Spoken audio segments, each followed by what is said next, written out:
새날을 주신 하나님께 감사를 드립니다. 아침마다 새로운 하나님의 성실하심을 조차 우리도 주님 앞에서 신실하고자 하는 마음으로 고개 숙였습니다. 은총의 손으로 우리 한 사람 한 사람을 만지시고 붙들어 주시며 주님의 영으로 우리를 새롭게 하여 주시기를 원합니다.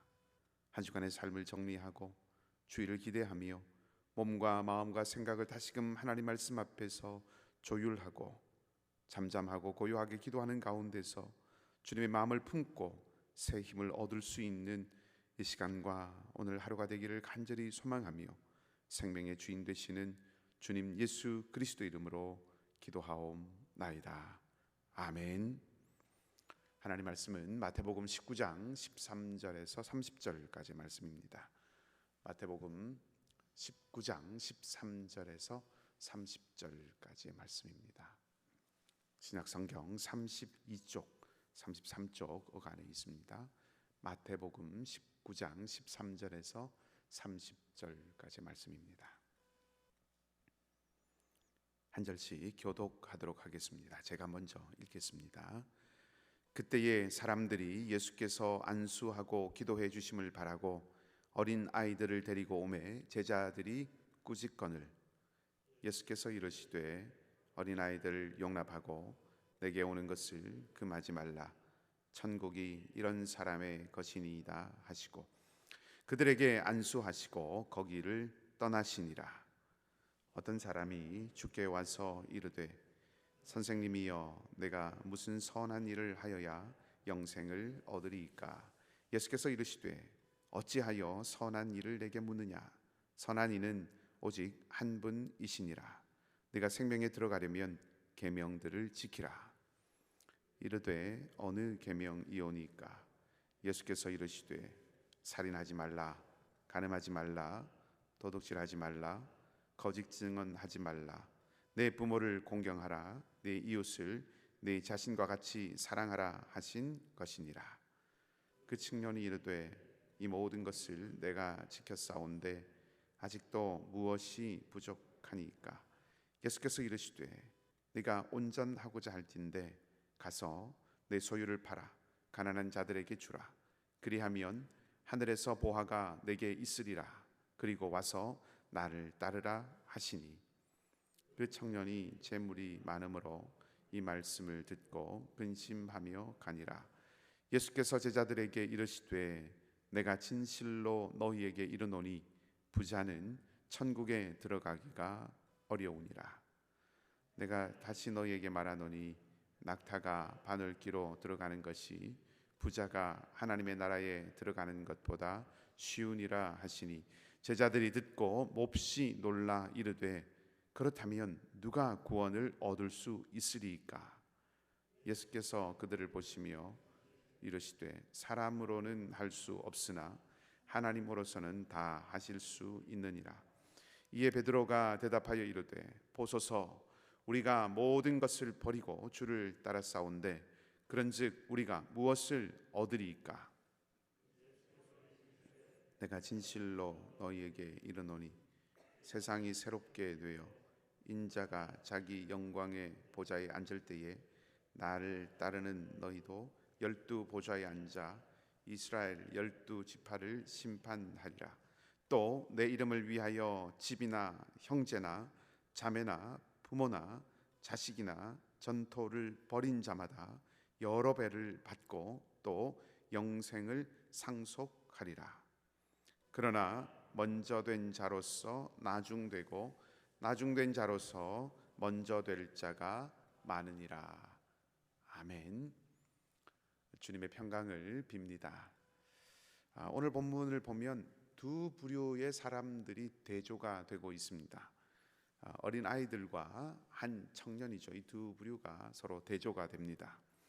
어린 아이들은 제자들에 의해서 예수님께 오는 것이 제지를 당했지만 청년은 예수님께 오는 것이 수월했을 뿐만 아니라 제자들의 인정을 받았습니다. 이렇게 대조가 되죠. 어린 아이들은 약하고 어리지만 이 청년은 자신만만하고 거침이 없습니다. 마지막으로 어린아이들은 예수님의 축복을 받고 용납되었고 그리고 청년은 근심하며 예수님을 떠나갔습니다. 예수님이 환영한 사람과 제자들이 부러워한 사람, 예수님이 환영한 사람 어린아이고 제자들이 부러워한 사람은 청년이죠. 예수님이 환영한 사람과 제자들이 부러워한 사람의 운명이 마치 명함처럼 이렇게 대조되는 것을 볼 수가 있습니다.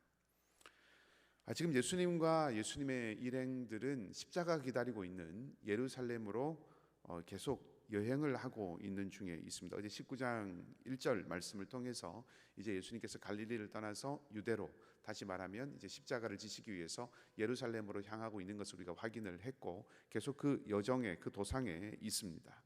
물론 아직은 예루살렘에서 일어날 일들에 대해서 예수님을 제외하고는 깨닫지도 사람들이 알지도 못했습니다만은 이 이야기가 일어나고 있는 이 배경이 예루살렘을 향해서 가고 있는 길이라고 하는 것을 염두에 두고 본문을 읽어야 합니다. 그 여정 속에서 십자가로 향하시는 그 여정 속에서 예수님이 오늘 어린 아이들에게 안수하시죠. 15절 말씀을 보면 예수께서 아이들에게 안수하시고 거기를 떠났다라고 기록하고 있는데, 이것은 예수님이 지극히 작은 자들을 환영하시고 그들을 부르시고 그들에게 마음껏 축복하시고 또 나아가서 그렇게 축복하시려고 예루살렘으로 가고 있다라고 하는 것을 암시해 줍니다. 거기를 떠나신 예수님께 한 청년이 16절 이하에 보면 찾아오지요. 부모의 손에 이끌려서 예수님께 온 아이들은 꾸지람을 들었지만 대조적으로 이 청년은 아무도 제지하지 않습니다. 청년은 무슨 선한 일을 해야 영생을 얻을 수 있는가 하는 것을 예수님께 질문을 하죠. 그러자 예수님께서는 선한 일을 왜 내게 묻느냐, 선하신 이는 오직 한 분이시다라고 그렇게 대답을 하시면서 네가 생명에 들어가려면 계명들을 지키라라고 하셨습니다.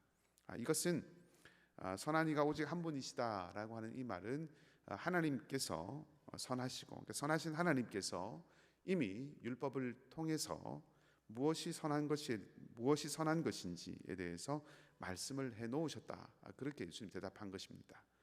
그러니까 선한 이가 오직 한 분이고 생명에 들어가려면 계명을 지키라 하는 이 말은 선하신 하나님께서 무엇이 선한지를 율법을 통해서 이미 다 말씀해 놓으셨다라고 그렇게 대답을 한 것입니다. 그래서 예수님께서 계명을 지키라라고 말씀을 하신 것이죠.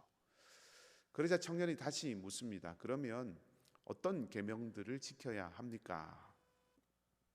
예수님 일러주신 계명들은 살인하지 말라, 간음하지 말라, 도둑질하지 말라, 거짓 증언하지 말라, 내 부모를 공경하라, 내 이웃을 내 자신과 같이 사랑하라 하는 이 6가지 계명을 말씀을 하셨습니다. 살펴보면 그 중에 4가지, 앞에 등장하는 4가지는 금지하는 명령이고 뒤에 나오는 2가지는 적극적으로 실천하라는 실천 명령입니다. 모두 공통점이 있는데 이것은 십계명이죠. 십계명을 언급을 하셨는데 십계명에 있는 계명들을 언급하셨다는 것은 이것만 지키면 된다는 뜻이라기보다는 모든 율법을 십계명이 대표하기 때문에, 대표성을 가지고 있기 때문에 아마 이 십계명에서 인용을 했으리라고 생각을 합니다. 다만 흥미로운 것은 예수님께서 제시한 계명의 대부분이 십계명인데 하나님을 섬기라 혹은 우상을 섬기지 말라, 그리고 안식일을 지키라 같은 이런 계명들, 소위 이 하나님과 직접 연결되어 있는 그런 계명들은 말씀하고 있지 않다는 것입니다. 그런 것이 중요하지 않다는 것 아니겠죠. 왜 십계명의 2돌판에 새겨진 그 가운데서 처음 부분을 빼고 나중에 것만 예수님께서 언급하셨는가라고 하는 것에 대해서는 여러 가지 해석이 있을 수 있겠지만, 저는 하나님 사랑이라고 하는 것은 이미 전제되어 있기 때문에, 유대인이라면 하나님을 섬기고 하나님을 사랑하는 것에 대해서는 이미 전제하고 있기 때문에 그 부분을 빼고 말씀을 하시지 않으셨는가 하는 생각을 해봅니다. 그런데 놀랍게도 예수님의 이 말씀을 들은 이 청년이 자신은 그 모든 계명을 다 지켰다고 대답을 합니다. 그리고 한마디를 덧붙이시죠. 20절 말씀을 보면 청년이 이렇게 말합니다. 그 청년이 이르되 이 모든 것을 내가 지켰사온데 아직도 무엇이 부족하니까? 자, 아이들은 예수님께 오는 것을 제지당했습니다. 그런데 거침없이 예수께 와서 자신 있게 질문하고 대담하게 되묻는 이런 자신만만함이 청년의 이 말 속에서 묻어나죠. 저는 청년이 했던 이 말, 이 모든 것을 내가 지켰고 아직도 뭐가 부족합니까? 라고 하는 이 말에 꼬투리를 잡고 싶은 마음은 추호도 없습니다. 이 청년이 실천은 잘 했지만 율법의 정신과 본래의 뜻에 온전하지 못했다는 그런 이야기를 하고 싶은 마음도 없습니다. 이 청년이 노력하고 수고했고 또 진실된 마음으로 그렇게 했다는 것을 폄훼하고 싶은 그런 생각이 없다는 뜻이고요. 또 이 청년의 이 모습을 존중하고 싶다는 뜻입니다. 예수님께서도 이 청년에 대해서 이 점에 대해서 내가 다 지켰는데 라고 이렇게 내가 이 모든 계명들을 다 지켰는데 무엇이 부족합니까? 라고 하는 이것에서 계명을 다 지켰다고 하는 것에 대해서는 예수님도 더 말씀하지 않으십니다. 다만 예수님은 이 청년을 향해서 급진적으로 도전을 하시죠. 21절 말씀을 보면 예수님 말씀이 무척 흥미롭습니다. 네가 온전하고자 할진대 라고 하는 말로 시작을 합니다. 청년은 자신이 이미 온전하다고 여기고 있지요. 아직도 무엇이 부족합니까? 라고 하는 이 청년의 말 속에는 나는 충분하고 나는 부족함이 없다라고 하는 이런 마음이 담겨 있는 것 같습니다. 청년은 다시 말하면 온전함을 위해서, 부족함이 없는 온전함을 위해서 계속해서 달려왔고 계명들을 그래서 진지하게 지켜왔던 사람이라는 거죠.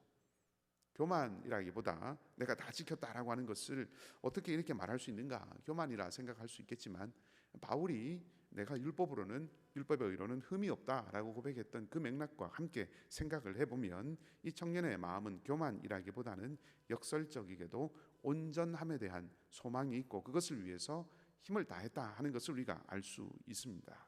그리고 예수님은 그 온전함을 향한 열망, 그 마음을 가지고 있는 그 청년의 마음을 매개로 해서 말씀을 이어가고 있는 것입니다.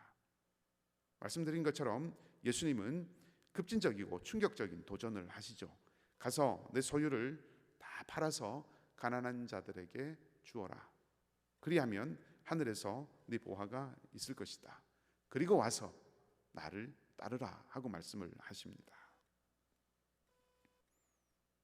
소유를 팔아라. 그것을 가난한 자들에게 주어라. 그리고 와서 나를 따르라.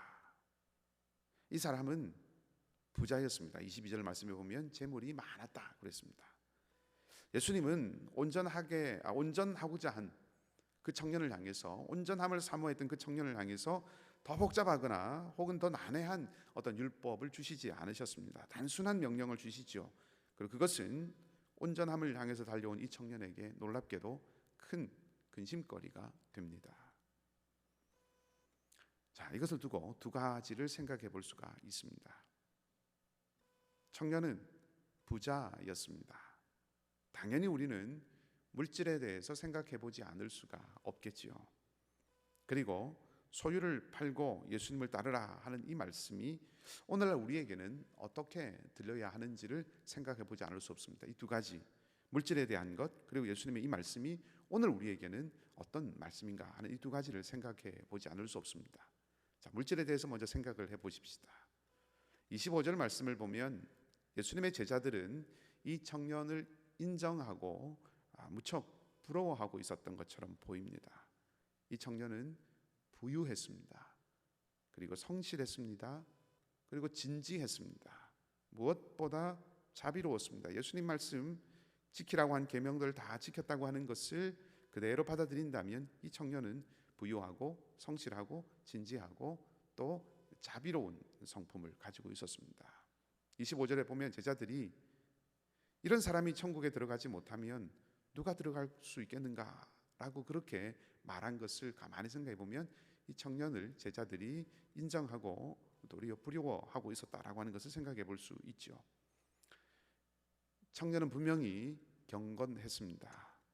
거짓도 없고 위선도 없고 바리새인과 같은 그런 외식도 하지 않았습니다. 그런데 예수님은 그 청년을 향해서 모든 소유를 다 팔라고 했습니다.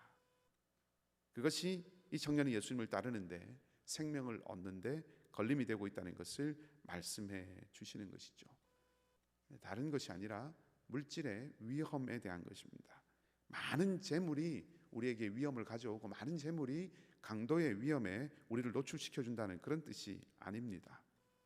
이것은 물질이라고 하는 것이 가지고 있는 어떤 물질의 음흉함이라고 하는 편이 더 나을지도 모르겠습니다.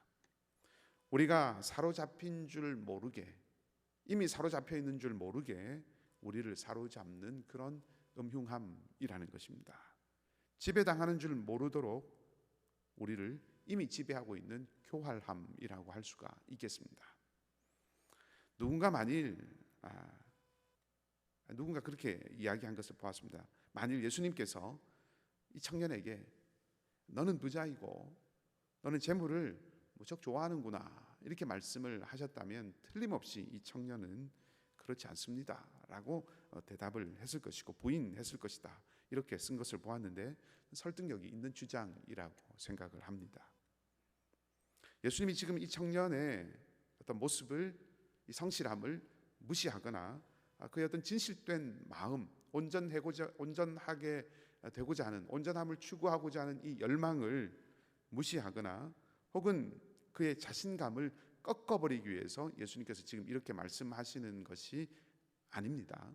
병행하는 다른 복음서, 마가복음과 이런 복음서들을 보면 예수님께서 이 청년을 사랑하셨다라고, 그렇게 사랑으로 보셨다고 기록을 합니다. 이 청년을 인정하는 것이죠. 애정하는 마음을 가지고 있고 그래서 이 청년을 깨우쳐 주시는 것입니다.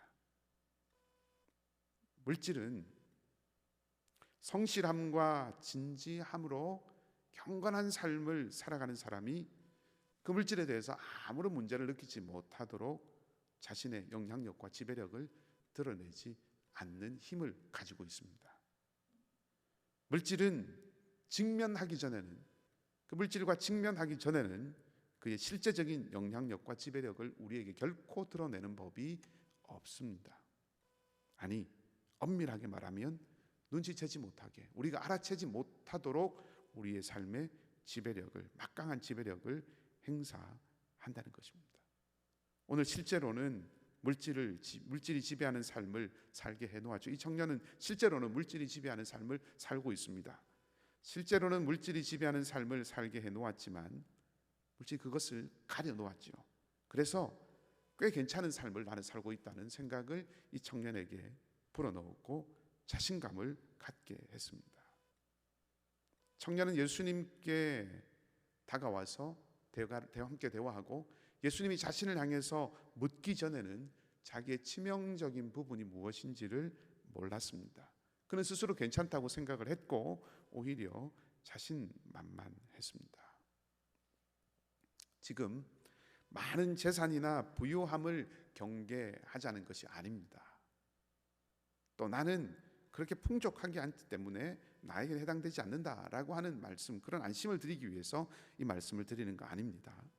많은 재산이나 부유함을 경계하자는 것이 아니라 물질 앞에서는 방심하면 안 된다는 것을 말씀을 드리는 것입니다. 그것이 무엇이든 잉여나 의지할 힘이 되거나 남는 부분이 염려를 물리치는 소망이 되거나 잉여가 불안을 밀어내는 든든함이 되지 않게 해야 한다는 것입니다. 물질은 필요이지 의지가 아닙니다. 물질은 필요의 대상이지 의지할 대상이 아니라는 것입니다. 어렵지만 깨어 있어야 합니다. 이것을 먼저 생각해 볼 수 있습니다. 두 번째 생각해 볼 수 있는 것은, 그러면 이 말을 모든 소유를 팔아서 다 나누어 주고 그리고 예수님을 따르라 하는 예수님의 이 말씀을 우리는 어떻게 받아들여야 하는가? 부자들에게만 이 말씀에 해당되고 가난한 이들에게는 해당되지 않는가? 얼마가 되었던 빈부를 막론하고 소유는 모두 팔아서 가난한 이에게 나누어 주는 것을 오늘날에도 실제적으로 그렇게 실천해야 한다고 요구하는 것인가? 그렇다면 그리스도인들은 일체의 소유를 허락받지 못한 사람들인가? 이런 질문들을 꼬리에 꼬리를 물면서 해볼 수 있습니다. 결론적으로 말씀을 드리면 예수님의 이 말씀이 문자적으로 해당되는 경우도 있습니다. 그리고 이 말씀이 문자적으로 해당되지 않는 경우도 있습니다. 그것은 우리가 그것을 스스로 결정할 수 있는 것이 아니라 성령께서 이끄시는 것에 순종해야 되는 문제입니다. 이 말씀이 문자적으로 와닿는 것이 나에게 해당된다, 이 말씀이 문자적으로 해당되는 것이 나에게는 아니다라고 하는 것을 내가 판단하는 것이 아니라 성령께서 이끄시는데 순종하는 것을 통해서 그 결과로 문자적으로 이 말씀이 해당되는 삶을 살아가는 사람도 있고 그렇지 않는 사람도 있다는 것입니다. 더 근원적인 말씀은, 이 더 근원적인 예수님의 요구는 온전해지기 위해서는 온전히 버려야 한다 하는 것에 있습니다. 그것이 물질일 수도 있습니다. 오늘 예를 들어서 주님이 말씀하신 것처럼, 혹은 말씀하시는 것처럼 가족일 수도 있습니다. 그것이 지식일 수도 있고, 그것이 힘과 권세일 수도 있습니다. 그것이 명예심이든 평판이든 자녀이든 건강이든 무엇이든지 간에 주님을 따르는데 방해가 되거나 발목을 잡는 것이라면 팔아야 합니다.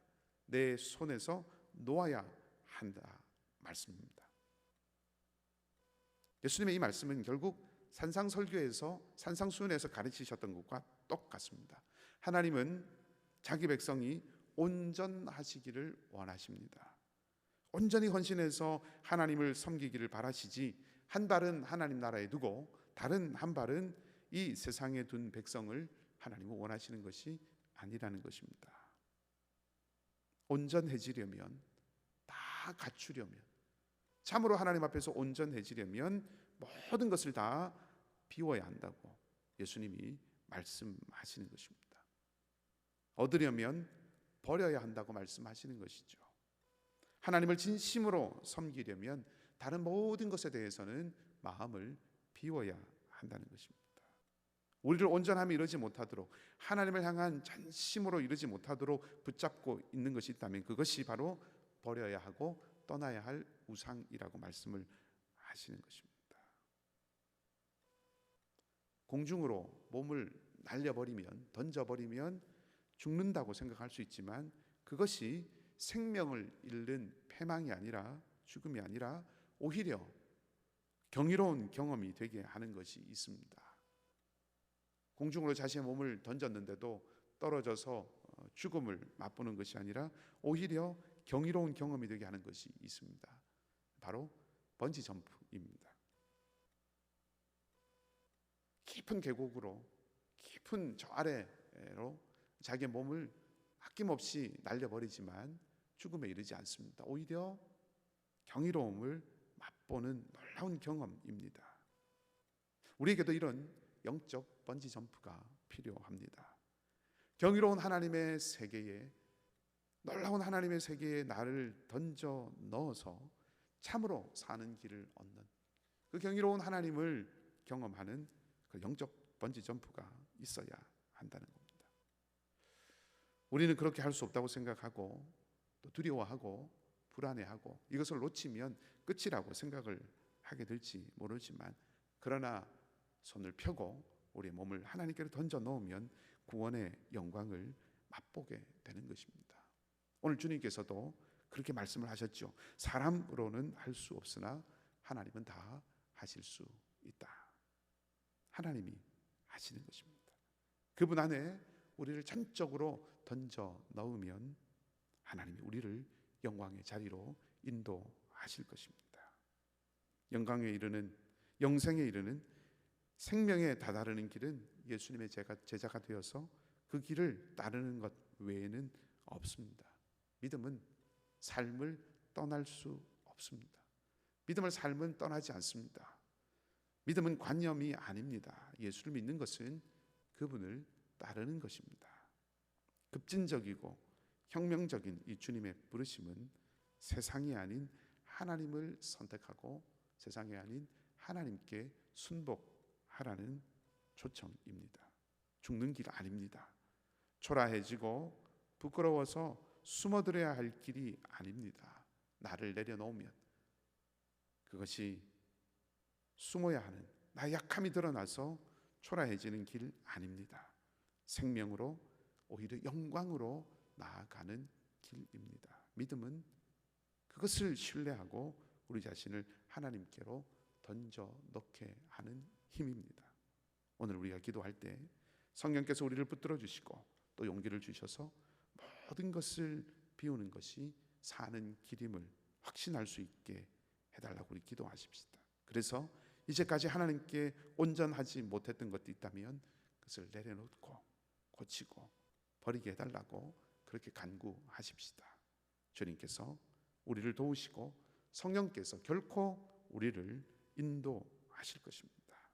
온전한 하나님 백성이 되어서 영생의 영원한 생명의 길에 늘 거하는 우리 모두가 되기를 주님의 이름으로 간절히 축복합니다.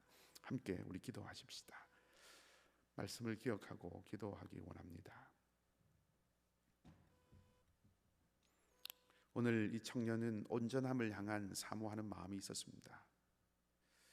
그래서 열심으로 계명들을 지키고 따르며 살아왔습니다. 우리에게도 그런 온전함을 향한 열망이 필요합니다. 그러나 또 한 가지 기억해야 하는 것은 그러나 알지 못하는 사이에 우리를 지배하고 있는 하나님이 아닌 다른 것이 우리를 지배하고 우리를 붙들고 있는 것이 있을 수도 있습니다. 이 청년은 물질이 그러했습니다. 우리를 붙들고 있는 것이 물질일 수도 있습니다. 또 우리의 어떤 가지고 있는 지식이나 우리가 가지고 있는 힘이나 영향력이나 우리가 원하는 명예나 우리의 집이나 이런 것들일 수도 있습니다. 그것이 무엇이든지 간에 우리가 알지 못하는 사이에 우리를 지배하고 우리를 다스리고 있는 것이 있다면 하나님 그것을 버리고 떠나게 하시고 오직 하나님께 순종하고 하나님을 순복하고 하나님을 순종하는 그런 삶이 될 수 있도록 오직 하나님이 우리를 다스리는 하나님의 품에 우리 자신들을 던져 넣을 수 있는 그 은혜가 있게 해달라고 우리가 말씀을 기억하고 같이 기도하십시다. 또한 교회를 위해서 하나님 우리 공동체가 그렇게 오직 하나님의 말씀과 주의 뜻에 합당하게 순복하고 순종하는 공동체가 되게 해달라고 기도하시고요. 우미 돋는 새풀과 같은 은혜로 날마다 생명의 역사가 나타나는 공동체가 되도록 기도하십시다. 그리고 선교사님들을 위해서 함께 기도하기 원합니다. 우리 파송한 선교사님 세 가정, 협력 선교사님들의 모든 사역의 자리 가운데 하나님의 은혜가 날마다 넘치게 하여 주시고 복음의 진보가 있게 해달라고 기도하시고 사랑하는 자녀들과 장로교 우리 어르신들과 특별히 연약한 우리 교우들 위하여서 우리 함께 간절한 마음으로 기도하겠습니다. 함께 기도하겠습니다. 하나님 아버지, 알지도 못하는 사이에 원수가 와서 가라지를 심어 놓은 것처럼 우리가 알지도 깨닫지도 못하는 사이에 어느새 하나님 아닌 다른 것이 우리의 주인 노릇하고 또 우리를 붙들고 우리를 다스리려고 하는 것을 고백하지 않을 수 없습니다. 전에는 그렇지 않았는데 어느새 의지하고 마음에서 손에서 놓지 못하는 것들이 생기고 그것들이 견고하게 자리 잡고 앉아 있음을 보면서 문득문득 놀라면서도 퇴색된 우리의 모습임을, 그것이 우리의 오늘의 모습임을 고백하지 않을 수 없습니다. 처음에는 그렇지 않았는데 하나님만 사랑하고 하나님만 의지하고 하나님만 따라가고 하나님만 예배하는 것이 그렇게 좋을 수 없고 그렇게 행복할 수 없고 모든 것을 다 잃어도 주님만 계시면 족하다고 그렇게 고백하였는데 여전히 주님을 향한 애정과 하나님을 기억하고 있으면서도 전처럼 뜨겁지도 않고 전처럼 풍성하지도 않으며 전처럼 깊지도 않은 오늘의 우리의 모습을 보면 하나님 우리의 마음도 안타깝습니다. 주님의 은혜를 구합니다. 성령 하나님 다시금 우리의 마음에 광풍으로 휘몰아쳐 주시고 모든 것을 씻어내리는 큰 비로 함께하여 주셔서 전적으로 하나님을 향할 수 있도록 역사하여 주시옵소서. 모든 것을 팔라고 하신 주님의 말씀이 우리에게도 울리고 들릴 수 있기를 원합니다. 하나님과 세상을 겸하여 섬길 수 없다고 하신 주님의 강한 음성이 우리의 심령에 들리게 하시고 참 생명의 길을 기쁨으로 걸어갈 수 있도록 주님 우리를 붙들고 인도하여 주시옵소서. 주님의 마음을 품고 주님의 마음을 따르는 삶이 되기를 원합니다.